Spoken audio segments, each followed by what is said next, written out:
እንደምናላችሁ ደህና ናችሁ? ሰላም ለእናንተ ይሁን። የዛሬው ርዕሳችን የ1995 ህገ መንግስት ነው። ባለፈው ምን አይተናል? ደርግ እንዴት ወደቀ፣ አዲስ አበባ ከተገባ በኋላ ኢፒአርዲኤፍ በድሉ ከገባ በኋላ አዲስ አበባ ላይ ምን ተደረገ? ስብሰባ፣ የሽግግር መንግስትን የሚመራ ቻርተር ተቋቋመ። በሽግግር መንግስት ቆየን እስከ 1995። ከ1995 በኋላ አዲሱ የፌዴራል ዲሞክራቲክ ሪፐብሊክ ኢትዮጵያ ኮንስቲቱሽን ምን ይመስላል የሚለውን እናያለን ማለት ነው። መጀመሪያ ከየት እንጀምር? የኢትዮጵያን ኮንስቲቱሽናል ታሪክ እንጀምር። ሂስቶሪካል ኮንቴክስት ኦፍ ኢትዮጵያን ኮንስቲቱሽንስ ከየት ይጀምራል? ከ1931 ነው የሚጀምረው። ዘፈርስት ፍትሐ ነገሥት አይደለም። ከ1931 ዘፈርስት ሪትን ኮንስቲቱሽን ኢትዮጵያን ሂስትሪ ዘፈርስት ሞደርን ሪትን ኮንስቲቱሽን ኢትዮጵያ 31 ነው። የ1931 ህገ መንግስት ምን እንደነበረ እንዲሁ በወፍ በረር ነው። ኢት ጌቭ ምን ሰጥቷል? ለንጉሱ አብሶሉት ፓወር ሰጥቷል። ፍጹማዊ ፈላጭ ቆራጭ አገዛዝን ሰጥቷል። ፓርላማ ከፈለገ ይበትናል፣ ንጉሱ ይሰበስባል፣ ጦርነት ያውጃል፣ ያስቆማል፣ ዋቴቨር ኢት ኢዝ። ስለዚህ 1931 ህገ መንግስት እንደ ታሪክ በጣም አንደኛ ነው። ለምን? ለመጀመሪያ ጊዜ እሱ ባይኖር ኖሮ በ55 ምን ሪቫይዝ እናደርግ ነበር። በዚህ አይነት እንደ ታሪክ ኢት ዋዝ ጉድ። በቃ ምንም ውስጡ ያልተሟላ ዲሞክራሲ ያልሆነ አብሶሉት ሞናርኪካል አገዛዝ የሆነ ይሁን ቢሆንም ፎር ዘ ፈርስት ታይም ኮንስቲቱሽን የሚባል ነገር ኢንትሮዲስ የተደረገው በዚህ ዘመን ስለነበረ ኢት ዋዝ ጉድ። ዘን አፍተር 55 ሪቫይዝድ ኮንስቲቱሽን እርግጥ ነው ሪቪዥን ለምን አስፈለገ ሲባል ኤርትራ ከኢትዮጵያ ጋር በፌዴሬሽን ስለምትዋሃድ፣ የኤርትራ ህገ መንግስት ደግሞ በዛ በትረስትሺፕ ባላደራ ነው የሚባለው መሰለኝ በአማርኛ ትረስትሺፕ፣ በዩናይትድ ኔሽን ኦርጋናይዜሽን ትረስትሺፕ የተዘጋጀ ስለነበረና ዴሞክራቲክ ስለነበረ ከሱ ጋር እንዳይጋጭ ለማድረግ ነበር ሪቫይዝ ተደረገው አልተደረገም። በቃ ዋቴቨር ኢት ኢዝ። ግን ሪቪዥን ኮንስቲቱሽኑ ከ1931 ላይ ለምሳሌ 1931 የመምረጥ መብት ለህዝቡ አልተሰጠም። ባይ ካሜራል ነው ማለት ቱ ፓርላማ ያለው ነው። የታችኛውና የላይኛው ቤት የምንለው ማለት ነው። የላይኛውን ቤት አባል ዳይሬክትሊ በንጉሱ ይመረጣሉ። የታችኛው ቤት አባላት ደግሞ በላይኛው ቤት አባላት ይመረጣሉ ማለት ነው። the people have no right to elect their members of the parliament ማለት ነው። የፓርላማውን ሜምበር አባላት የመምረጥ መብት አልተሰጣቸውም። በ55 ግን ተሰጥቷል። ምንም እንኳን ፕሮፐርቲ ኳሊፊኬሽን በሀብት መጠን የመምረጥ መብትና የመመረጥ መብት ቢሰጥም አሁን ተሰጥቷል። በቃ የተሻለ ነገር እያየን መጣን ማለት ነው። ሪቫይዝድ ኮንስቲቱሽን ሂውማን ራይት፣ ዲሞክራቲክ ራይት አብረው የተካተቱበት ነበሩ። ነገር ግን በህግ ይታገዳሉ። በንጉሱ ፈቃድ፣ በህግ በሚፈቅደው መሰረት በሚል ፍሬዞች ማለት ነው። በእነዚህ ታግደዋል። በ1974 ንጉሱ ከስልጣን ሲወገዱ ይኸው ህገ መንግስት ላልተወሰነ ጊዜ ካንስል ተደርጎ ከ1974 እስከ 1987 ዓ ም ድረስ አገሪቱ ህገ መንግስት አልነበራትም። ደርጉ ወደ ስልጣን ከመጣ ከ1974 እስከ 1987 ለ13 ዓመት ያህል ህገ መንግስት ሳይኖር በአዋጅ በመመሪያ ብቻ ደርጉ አገሪቱን ሲያስተዳድር ቆይቷል። በ87 አዲስ የደርጉ ህገ መንግስት ወጥቷል። የደርጉ ህገ መንግስት ሶሻሊስት በመሆናችን ኦን ዘ ኢቭ ኦፍ ሶሻሊዝም ሊወድቅ ቢሆን የሚወጣው የሶሻሊስት አቀንቃኝ በመሆናችን አገሪያችን ራሷ ሶሻሊስት አይዲያ ነው ያለው። የሶሻሊስት አይዲያ የነበረው ኮንስቲቱሽን ነው ማለት ነው። ለምሳሌ መልቲ ፓርቲ ሲስተም የለም።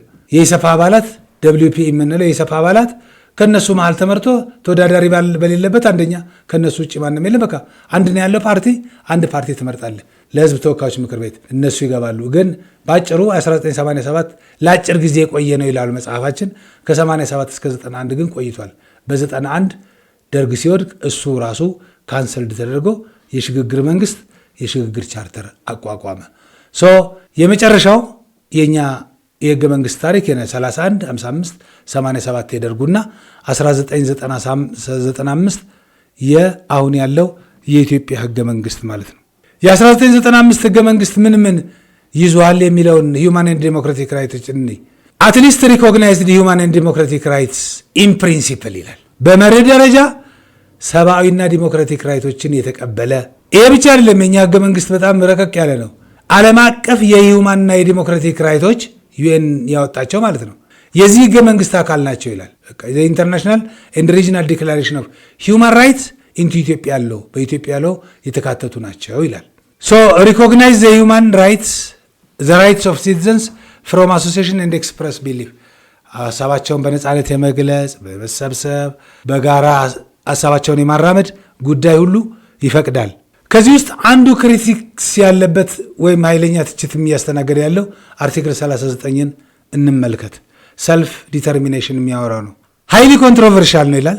አጨቃጫቂ ነው። አርቲክል 1995 ኮንስቲቱሽን የ1995 አርቲክል 39 ኮንስቲቱሽን ምን ይላል?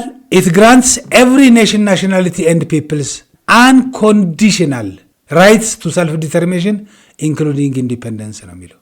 የትኛውም ብሔር ብሔረሰብና ህዝብ መብቴ ተጣሱ፣ ተሸራረፉ ወይም ከሌላው ያነሰ ትሪትመንት ገጥሞኛል ካለ ያለምንም ቅድመ ሁኔታ እዚህ ላይ ይባል እንጂ 75 ይጠይቃል።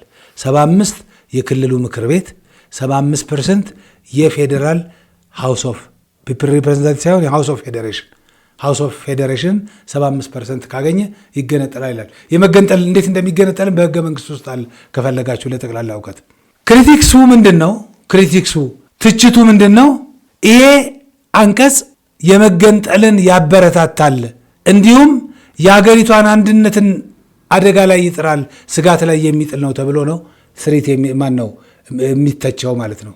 ስሬት ናሽናል ኤንድ ሰርቫይቫልን ወይም አንድነትን ይሸርሽራል የሚል ትችት ነው ያለበት። ስትራክቸር ኦፍ ዘ ፌዴራል ዲሞክራቲክ ሪፐብሊክ ኦፍ ኢትዮጵያን ጋቨርንመንት ስትራክቸሩ ምን ይመስላል? በህገ መንግስቱ ያለውን ነው የምናየው። አንድ ፓርላሜንታሪያን ሲስተም ኦፍ ጋቨርንመንት ነው። ሁለት የመጀመሪያው ፕሬዚዳንት መለስ ዜናዊ ናቸው። ዘ ቼር ፐርሰን ኦፍ በጊዜውም የኢህአዴግ ፕሬዚዳንት ነበሩ። የቼር ፐርሰን ኦፍ ኢፒአርዲኤፍ እሳቸው ናቸው መለስ ዜናዊ። ምክንያቱም አብላጫ ድምፅ ያገኘ መንግስት ይመሰርታል። የዛ ፕሬዚዳንት የኢትዮጵያ ጠቅላይ ሚኒስቴርም ሆኖ ያገለግላል ስለሚል መለስ ዜናዊ ዘ ቼር ፐርሰን ኦፍ ኢፒአርዲኤፍ ናቸው። ዘፈረስት ፕሬዚዳንት ዶክተር ነጋሶ ጊዳዳ ናቸው። ኢኒሻሊ 9 ክልል መንግስታት ማለት ነው አሁን በአማርኛው እና 2 የከተማ አስተዳደሮች በህገ መንግስቱ እንዲቋቋሙ ተደርጓል። አሁን እንደውም ተጨምሯል። አሁን ተጨምሮ ሲዳማ ኤንድ ሳውዝ ዌስተርን ሪጅንስ ኢቨን ሴንትራል ኢትዮጵያ ማዕከላዊ ኢትዮጵያ ሁሉ ተጨምሯል። እንደውም ከፈለጋችሁ ይሄ መጽሐፍ ከተጻፈ በኋላ ማዕከላዊ ኢትዮጵያ ተብሎ ተጨምሯልና 9 ሪጅኖች ሳይሆኑ ቁጥራቸው በዛ ያለ 10-11 ሪጅናል መንግስታት እና 2 የከተማ አስተዳደሮች እስካሁን አሉን ማለት ነው። የዛሬውን ትምህርት ለመጨረስ እነዚህን ጥያቄዎች ከዚህ በታች ያሉትን ጥያቄዎች በጋራ እንስራቸው። Which article of 1995 Constitution is considered as the most controversial regarding secession ይላል። መገንጠልን በተመለከተ በኃይለኛው አጨቃጫቂው አንቀጽ የትኛው ነው የሚለው የ1995 ህገ መንግስት ነው። አርቲክል 1፣ አርቲክል 14፣ አርቲክል 9 እና አርቲክል 39። መቼም አርቲክልም ጠይቃችሁ የለም እንዳትሸመድዱ ነው። ይሄንን ግን ኮንትሮቨርሻል መሆኑን ግን መያዝ ግድ ነው እንደ ታሪክ ተማሪ። The Federal Democratic Republic of Ethiopia operates under which system of government ነው? which system of government? ፕሬዚደንሻል ሲስተም ነው? ፓርላመንታሪ ሲስተም ነው? አብሶሉት ሞናርኪ ነው? ሶሻሊዝም ነው? እነዚህ አሁን ሁለቱም ማለፍ ናቸው። ስለዚህ ይሄ ሶሻሊዝም በደርጉ አብሶሉት በንጉሱ አሁን ከሁለቱ ነው የምንመርጠዋል። ፓርላሜንታሪ ሲስተም በህገ መንግስቱ የተፈቀደው። ለዛሬ በዚሁ እንጨርስ። በሚቀጥለው እስከምንገናኝ ሰላም ሁኑ። ባይ ቻው።